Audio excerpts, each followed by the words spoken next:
आई know majority लोग Manchester City के downfall से बहुत मजे ले रहे हैं, and if you are genuinely enjoying this Pep Guardiola का खुद को हर्ट करना, तो let me tell you, you are a very sick person. And I know इस वीडियो की टॉप व्यूअर लोकेशन एक हॉस्पिटल होने वाली है, पर ऑनेस्टली मैनचेस्टर सिटी की ये जो सारी कंडीशन है ना, this is a very interesting case study, क्योंकि एक ऐसी टीम जो प्रीमियर लीग को फार्मर लीग बना चुकी थी, out of suddenly place like prime Spurs. पर इतने खतरनाक टीम का, इतने खतरनाक प्रोजेक्ट का एकदम से डाउनफॉल आने के पीछे का रीजन जानना बहुत जरूरी है दोस्तों। क्या सही में काइल वॉकर टेररिज्म पूरी टीम को लेके डूब रहा है? और इज इट रिचार्लिसन का ब्लैक मैजिक? भाई ने धमकी दी थी विनीशियस बैलन डोर नहीं जीता तो it is going to go down. And दोस्त, oh my god, Pep Guardiola इस वक्त रिचार्लिसन के आगे घुटनों पे बैठ रखा है। आई जस्ट नो मैन, क्या रॉड्री की एब्सेंस, क्या एक डीएम की एब्सेंस एक टीम को which was regarded as the best football team in the world make them like play like you know what man, they can't kick a ball at this point. आज इसी पे हम बातचीत करने वाले हैं। लाइक मैं जेन्युइनली इंटरेस्टेड था इस सब पे बात करने के लिए, मैं इसलिए ये वीडियो बना रहा हूँ। एंड मैं बस इसीलिए ये वीडियो बना रहा हूँ दोस्तों, ये मत सोचना कुछ पनीर वनीर कुछ इंतजाम हुआ है, नहीं, मैं बस इसलिए ये वीडियो बना रहा हूँ, ट्रस्ट मी। तो मैनचेस्टर सिटी अपेरेंटली अपने पिछले 11 में से सिर्फ एक मैच जीती है। एंड अगर कोई इस पॉइंट के ऊपर मैनचेस्टर सिटी के अगेंस्ट बैटिंग कर रहा है तो दोस्त, अंबानी जी पे पैसा खत्म हो चुका है, आप रुक सकते हो। And in their last match they were beaten by Manchester United, so now Manchester is officially red, क्योंकि पेप गार्डियोला के पीरियड खत्म नहीं हो रहे। बट दो जहां एक जगह लोग कह रहे हैं कि ये सारे डाउनफॉल के पीछे का रीजन सिंपली सिर्फ रॉड्री की एब्सेंस है एंड काइल वॉकर जैसे प्लेयर्स का या कुछ प्लेयर्स का आउट ऑफ फॉर्म होना है। But let me tell you भाई, ये जो सब कुछ हो रहा है ना मैन सिटी में इस वक्त, that is so damn predictable if you just go back and look how things have turned out for them for past few years. Like this was something which was inevitable एक point के ऊपर, and I think Manchester City was somehow just avoiding all this। ये जो एकदम से इतना dip of form आया, इतनी भयंकर उनकी गेम का रन्स आया जहाँ पर वो लगातार हारते चले गए, पॉइंट ड्रॉप करते चले गए हैं। एंड इसको मैंने एक बहुत इंटरेस्टिंग केस स्टडी इसलिए बोला क्योंकि all this is happening not because of absence of एक सर्टेन प्लेयर, वो एक रीजन है, he is one of the reasons.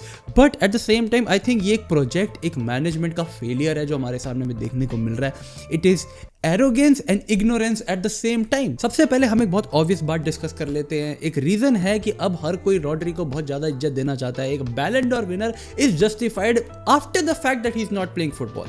Like that's how crazy things are. Rodri पिछले सीजन या उससे पिछले सीजन मैनचेस्टर सिटी के लिए सिर्फ 3 गेमें नहीं खेला था, and those 3 matches were the only matches जो मैन सिटी हारी थी उस पूरे season. I think that shows the impact जो उस प्लेयर का रहता है इस टीम के लिए। But is it just really कि वो प्लेयर डिफेंसिवली इतना इंटेलिजेंट है, या उसकी बॉल रिसाइकलिंग एबिलिटी, उसके बिल्डअप में डीप पोजीशन से इतना हेल्प कराना probably covers up for a lot of fractures that Manchester City had defensively? क्योंकि अब इस पोजीशन के ऊपर मैनचेस्टर सिटी जो एक और चीज से स्ट्रगल कर रही है, that is poor management. You know how they let go of Julian Alvarez? कैसे वो लोग रॉड्री का बैकअप नहीं लेकर आए थे, एंड कैल्विन फिलिप्स के फेल होने के बावजूद the only signing they made was the return of Gundogan जो कि 75 साल का हो चुका है. You know how they splashed 100 million on Jack Grealish just to eventually nerf him down? Like Jack Grealish before Manchester City was a different player, and now at Man City is a different player. And even Julian Alvarez को जाने देने के बाद Erling Haaland की जगह एक दूसरा striker ना लेकर आना ऑफ अ डिफरेंट प्रोफाइल, और what profile we are going to talk about eventually. Football को एक टीम गेम पता है इसलिए बोला जाता है क्योंकि एक भी एलिमेंट एक टीम का can lead to a chain reaction which can end up destroying everything. You take Erling Haaland for example, ठीक है, रॉड्री की इंजरी से पहले अर्लिंग हालैंड ने पहले 5 गेमों में प्रीमियर लीग के 10 गोल स्कोर करे थे, एंड एवर सिंस रॉड्री की इंजरी अगले 11 मैचेस में अर्लिंग हालैंड ने सिर्फ 3 गोल स्कोर करे हैं। अब इस सब के अंदर लोगों की रीजनिंग ऑब्वियसली होने वाली है क्योंकि अगर रॉड्री पिच के ऊपर नहीं है तो उनका बिल्डअप इतना इफेक्टिवली नहीं हो रहा। बट द थिंग इज कि रॉड्री की एब्सेंस की वजह से अब अर्लिंग हालैंड से वो चीजें करवाई जा रही है जो कि एक मैन सिटी फैन उसको करता बिल्कुल देखना पसंद नहीं करता। That is become part of the buildup. एक रैंडम गेस करो कि अर्लिंग हालैंड एक मैच के अंदर अगर 3 गोल मारता है, एक हैट्रिक स्कोर करता है, तो उस मैच में उसके कितने टचेस होते होंगे? The answer is from 18 to 20, like उसके इतने टचेस रहते हैं ऑन एन एवरेज। जब भी रॉड्री पिच के ऊपर हुआ करता था तब अर्लिंग हालैंड के एवरेज टचेस 20 से हमेशा नीचे रहा करते थे। बट जब से रॉड्री पिच के ऊपर नहीं होता, या इवन प्रीवियस गेम्स के अंदर जब भी रॉड्री एब्सेंट होता था मैच में से, अर्लिंग हालैंड की touch frequency increases from 25 to 30। उसके नंबर ऑफ पासेस अटेम्प्टेड बढ़ जाते हैं, and even if Manchester City के पास पोजीशन हो या ना हो, उसकी average position comes really towards the half line. तो अब इस वजह से नहीं सिर्फ they are missing out on Rodri जो कि उनके बिल्डअप का एक इंपॉर्टेंट पार्ट है, एक ऐसा प्लेयर जो बिल्डअप में उनको बिल्कुल हेल्प नहीं करता वो भी अब बिल्डअप में इन्वॉल्व हो रहा है, तो they technically building up with 2 less players if that adds up. And ऐसा इसलिए क्योंकि अगर रॉड्री पिच के ऊपर नहीं है तो ऑन एन एवरेज तुम्हें 2 मिडफील्डर उसकी वो रिस्पॉन्सिबिलिटी संभालने के लिए एक डबल पिवट के अंदर रखने पड़ेंगे, which is going to decrease the number of players जो कि अराउंड द बॉक्स ऑपरेट कर सकते हैं फॉर मैनचेस्टर सिटी। ना यही पर आ जाता है रोल ऐसे प्लेयर का जो कि in place of Erling Haaland आकर एक बेटर बिल्डअप में पार्ट ले सकते हैं, जो कि was Julian Alvarez. At this point when people say कि they are missing out on Rodri so much, I would say no, they are probably missing out more on Julian Alvarez. And इस सबके बीच में Phil Foden जैसे players का out of form होना, Kevin De Bruyne जैसे players का injured हो जाना, and the choice of wingers that Manchester City has had over the years.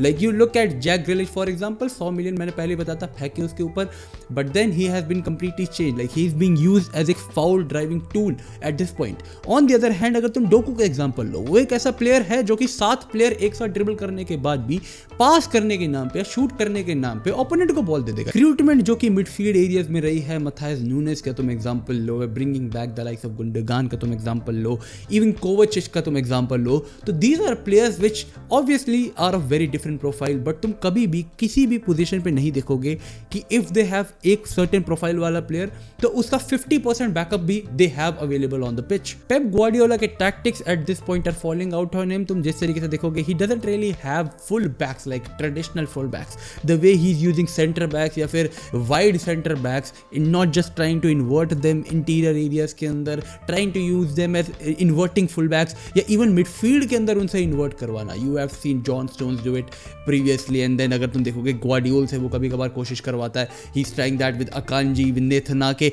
तो ये जो उसकी रिसाइकलिंग है of things that have worked previously, now that in absence of Rodri, वो जो मिडफील्ड एरिया होता था जो रॉड्री ऑपरेट करता था, जिसकी वजह से ओपोनेंट को एक सर्टेन गैप ही मिल पाता था जहां पर वो इन फुल बैक्स को, इन सेंटर बैक्स को टारगेट कर सकता है, now he has got a very wide range. Kyle Walker was one सबसे डिपेंडेबल डिफेंडर उनका, ठीक है। I remember them playing against Real Madrid, and जब काइल वॉकर पिच से उतरा था, that was when Real Madrid actually got in power. Kevin De Bruyne जैसे players have been one of the best players for Manchester City पिछले 3 सालों से, goes without saying, but at the same time Manchester City ने ना उसका कोई backup, ना उसका age is gonna have its effect on him now और लेटर।